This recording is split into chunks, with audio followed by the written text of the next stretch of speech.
If you thought mortgage rates were high, just wait until I give you today's information. Look, you've got to understand this from two aspects. There's the buyer side, but there's also the bond market. And the bond market dictates what happens to those mortgage rates. It's not as if your bank simply decides what the rates got to be. We look at the bond market. I'm going to explain that in simple language to you today and understand that what we saw in the previous instance was devastating. So imagine with all of the excess debt that we've got today, what could occur. And I'm going to show you, I'll break it all down for you. My name is David Quintieri, and what I do at this channel is I take all that financial wizardry and I explain it in simple English so that we can all understand. If you stick with me, I'm going to give you all the details you need to know to make the right decisions for yourself, but more importantly, what to avoid. I'll bring that all down for you right here. It's an interesting article out of the Wall Street Journal, and I thought it was cool because of the way they did this. You can see at the very bottom, it says, one vacant lot is a real estate opportunity. And that's the red section there that they're kind of highlighting. And if I scroll down, it brings us and kind of zooms out, and you see how many of those there are. And it says hundreds of them are a worry. It goes even further out and says tens of thousands make a crisis. And so they go into the article and basically explain what's going on here. Too many vacant lots, not enough housing, the US real estate puzzle. Despite a national housing shortage, tens of thousands of empty residential lots in Chicago, Detroit, Pittsburgh, and elsewhere are beyond the reach of developers or kept vacant by owners because of legal and government obstacles that cities are now trying to knock down. There are many things in the way, always there seems to be in many cities, preventing development for one reason or another. And now with interest rates at these levels, a lot of developers, even small-time developers, are saying no thank you. I believe the statistic was for Toronto, 22% of those developers have now canceled projects. So you know that the prices of that debt to get it to happen makes this simply unaffordable. So a lot of that is not going to come onto the market. That means we have more people that are looking for homes that simply say, I can't not afford it. And what's going to happen to rents? They're going to be going up even further. If you thought rent was a problem before, this is truly troublesome. Big problems here because you could see the imbalance that we have. Some places might have a lot of availability in real estate, but for the more attractive cities, it seems like that is not the case. So I'll show you that right here. You can see mortgage rates could hit 8%, economists say, citing a worrying sign not seen since the Great Recession. We're at a critical stage right now for the 30-year rate. We will look at where that is. I mean, it is over 7% here at the time of this recording. We don't know where it's going to be in 3 months from now, in 6 months from now, but let me explain something. So we had this thing called the yield curve inversion. And what that is basically just imagine you have short-term debt, you have long-term debt. If you're going to buy a 1-year bond, you would expect that would give you a less return than a 30-year bond, but the thing is completely reversed upside down. So when we get to this point where it inverts, well, that usually signals there's something weird going on, something crazy's happening, and then at some point there's going to be a reversal. We come back up. When we come back up, that signals a recession. Okay, so we are now at this point, depending on which you're looking at here, we are inverted or coming back up. When it comes back up, you got to understand why this happens. The government is issuing debt. Okay, they're putting this debt out there. They're trying to get essentially income. That's what they do. And they've got to pay off their bills. If they're not getting enough tax revenue, they got to go out there and they got to say, okay, we're going to spend some money and we're going to issue these bonds, and that's what's going to pay for it. But the demand from the investors can continue to go higher and higher and higher. And that means that no longer is 4% okay. We need to start offering 4.5% on that bond, then 5% on that bond, 6% on that bond, 7%. But that means higher borrowing costs, more expenses. And how are you going to pay that bill? It's incredible. You're talking about $1 trillion to pay back on this debt, okay, just in interest payments, $1 trillion for the United States. How are they ever going to pay that back? It's not possible. Let's talk about this, okay? Real estate is mispriced right now. You got these three things. Number one, not enough inventory in many areas. You've got the high mortgage rates. And of course, foreign buyers in some places are a big issue. And so they put things to kind of prevent that and so on. But there's always a way. There's always a way. And so we see that in certain areas more than others, but that is part of the condition, part of the worry. And we'll talk about this in a sec, but what we can look at is certain indicators that are going to make the difference between knowing when the right time is and when it's not. So we want to check what's happening with vacancy.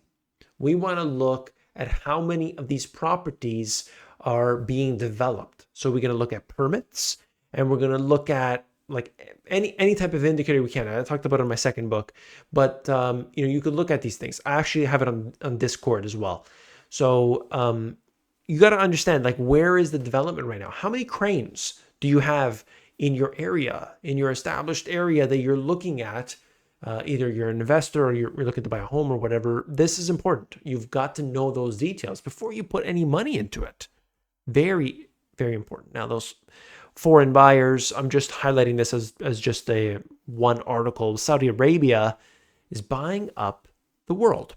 Now, there are many different players around the world that are buying assets inside of the US. Look at what Saudi is, they're doing LIV golf. They're doing, their own soccer, where suddenly they're spending billions, literally billions of dollars to get these soccer players, oftentimes from Europe, that are attracting people in. They are diversifying out of oil, still prominent, but they're trying to diversify out of oil and attracting money from all around the world. It seems like no longer in the media, they're no longer being pictured as the bad guy anymore. And they're also doing business with all these other countries, including China, without the US dollar. Keep that in mind, okay? So this is really interesting to see where the money is coming to and from. And that's part of it. We want to know where the people and businesses are moving in or moving out. We, of course, want to avoid these places where people are moving out. You don't want that. Follow the money. Money is tighter in commercial real estate. That's another factor. And the biggest concern are the small banks. Let's follow all that. Let's look at this right now. I could show you some big details. A real estate haven turns perilous with roughly $1 trillion coming due. This is apartment buildings. Now, I love apartment buildings. I think this is the best type of real estate in general because there's more renters. And what did I say? The rent are probably going to go up. Now, it depends on the area, and a lot of people can't pay their bills. You got to watch out for this. Doesn't mean that it's bulletproof. Nothing is. Apartment buildings, long considered real estate haven, are emerging as the next major trouble spot in the beleaguered commercial property world. Investors bid up the prices of multifamily buildings for years, attracted by steadily rising rates and the prospect of outsized returns. Many took on too much debt, expecting that they could raise rents fast enough to pay it down. Very big mistake. Now they're borrowing at these super high rates. That is terrible. You don't want to do this. You want it to get into the good properties.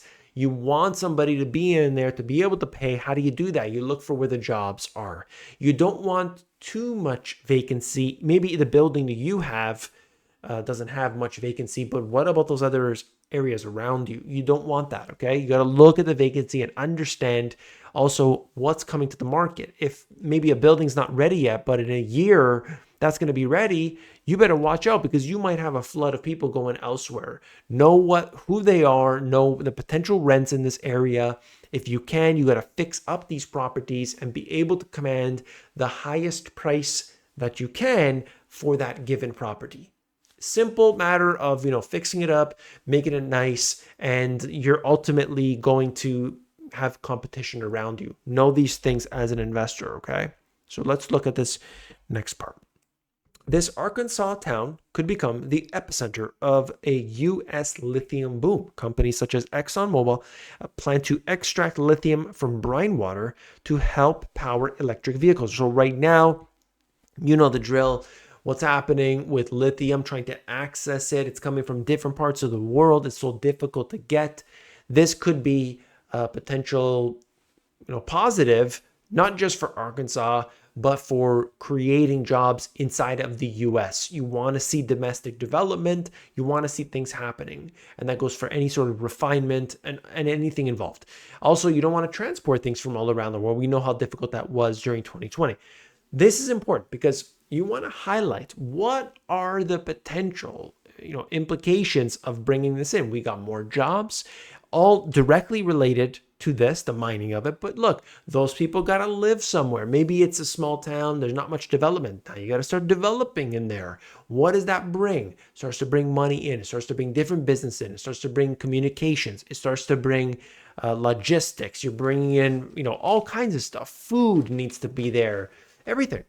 And so we got to look where the jobs are coming to and the things that, if we've got government behind that, if they're going to throw billions of dollars in there, and that's the government, we know what's going regardless. Even if it's getting burned in the incinerator, it doesn't matter. Government's throwing money in. And so we want to get behind that as an investor. Oh, this is a good thing. Government's putting money there. We know that it's going to be stable and steady, and other things will follow along with it. So look at the government contracts that are a part of that as well. Record Miami land sale collapses amid commercial real estate slowdown. So I just wanted to show you that even in Miami, of all places, that this is happening. So just know that there's nothing is bulletproof, and you want to be able to see this and track this at all costs. Very, very important to give you some insight about the economy around the world and just how things have changed. Okay. So this is going to change. If you look at this map, if you look at this video in 2 years from now, it's going to be a different circumstance for everybody because these things do change. Understand the economy locally as well. So where do you want to put your money? In a place that's growing or a place that's shrinking? I think that's pretty obvious, but you got to know that. You can't be the type of person that says, oh, don't worry, it's going to fix itself. Doesn't happen. Okay, let's be honest. When we're talking about putting your dollars down somewhere, you've got to be honest with yourself. If you appreciate this video so far, make sure to hit that thumbs up button. That's how you support this channel. Just by clicking one button, it's right down there, okay? Look at the good stuff, though. You got to know what's happening with the debt associated with all of this. It's been quite impressive to see how much debt can be accumulated in a short period of time. And it's not looking good. This is commercial real estate we're talking about here. Weaker demand and tighter standards for commercial real estate loans. Big stuff. Tightening lending standards for commercial real estate loans. That's the orange line. And we see that over time. Of course, there is concern. They don't know what's going to happen. Retail, office being the worst too. You got to get out of that if you're in any way exposed to it, in my opinion. Commercial real estate loans by large and small banks. Guess which one is the large banks and guess which one is the small banks. Look at that. Chart goes back to 2004, by the way. What do you think? Which one is the small banks? Which one is the large banks? Now, if I didn't know any better, I would think, okay, big banks, they're growing faster. JP Morgan, Morgan Stanley, all these companies. Yeah, it's got to be the orange line, right? It's not. It's the small banks. The small banks are doing most of the loans. And so the small banks are the biggest. That's the SVB types that even though they're, big in the sense that they're doing, they have a lot of assets and things, they're not the JPs. They're not these big type of establishments. That's what we're seeing. A lot of these regional banks are the ones that are really heavily exposed to the worst type of stuff. The commercial real estate small bank nexus. And all I'm showing you here is that when there is a recession, you look at how much you got the credit tightening, you look at the defaults that start to happen, which have already started, by the way, and especially massively with Evergrande and so on. You look at the small banks, how they start to, deal with this. They're tightening their credit. It comes to the commercial real estate. You've got reduced demand for office space, reduced commercial real estate activity. That brings itself into a recession. It's like this cycle that keeps on giving, not in the best way. And so that's what we've got. We're right in the middle of that right now. And so this spiral is unfortunately happening. We're in the middle of it. Watch your exposure to commercial real estate. It is imperative that we be very careful at this time. Finishing the video to look at this one thing where we've got the bond market carnage sending mortgage rates soaring towards 23-year highs.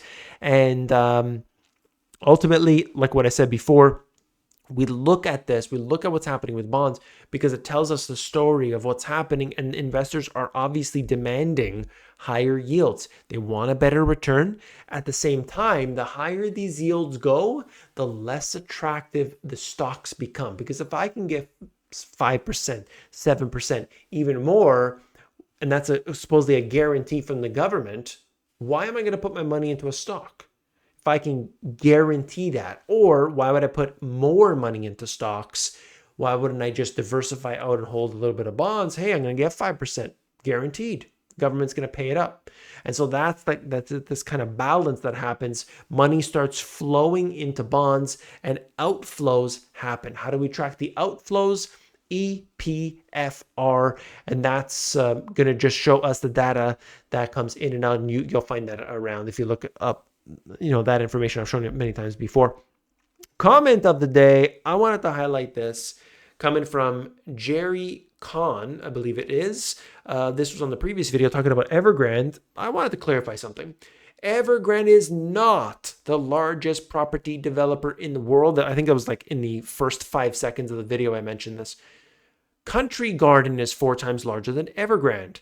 Country Gardens, okay, is now beginning to default on its own debt. It collapses. Evergrande cascade of failures will more likely be then unstoppable. I cover this in the video, as the comment down below says, David James says. But essentially what we're looking at is just some clarification. Ranking by total assets. Look at this. China Evergrande Group, over $300 billion. You could see it there for yourself in the list. Or you can look at it here where there is this clarification. While Country Garden's total liabilities are the equivalent of approximately $200 billion, they are only 59% as big as those at Evergrande, the world's most indebted developer. Now they've got 3,100 projects. This Country Garden, 3,100 projects across all of China's provinces, whereas Evergrande only has 800. So let me clarify. Evergrande is the biggest in one aspect, but if you look at the total amount of projects, Country Garden is bigger. And that's what I did discuss in that video. I just wanted to make it clear. I want to highlight a comment of the day each and every day because I do appreciate you. We need to understand all this information in depth, and so I think it's important. Look, if you want to follow what's happening each and every day, you want to get the notifications for these videos, you want to get in touch with me directly, you want to communicate with over 1,100 people every single day, like-minded, for free, check out the Discord link below, because that's where I am putting much more energy into day after day. The money mirror method, where I was able to predict the bottom of the stock market, gonna do giveaways. I'm going headfirst into community. Check it out at the Discord below, and I'll see you there.